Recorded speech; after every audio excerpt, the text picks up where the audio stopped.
Привет, YouTube! Меня зовут Носок Гомункул. Хочу сказать по поводу драки Ильи Мэдисона. Думаю, все видели, как Мэдисон напиздил школьника. По словам Ильи, этот школьник долбился в машину такси, в котором ехал он и Хованский. Школьник хотел получить автограф, но вместо этого получил пиздюлей. Но перед этим он даже смог въебать. Интересно, почему не помогал великий тренер Хованский, который так ловко тренировал Черникова и так красиво получил пизды от Нойза?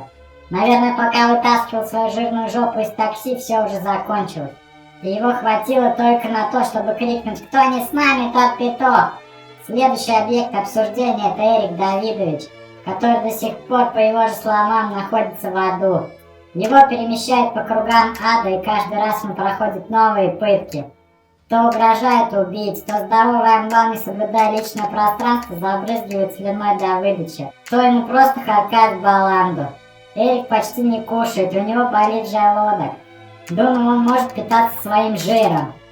Теперь Эрика посещает психиатр, видимо, после просмотра его роликов. Но на самом деле его жестко готовят перед тем, как выебать в жопу. Кто-то хочет, чтобы Эрик сознался в том, в чем его обвиняют.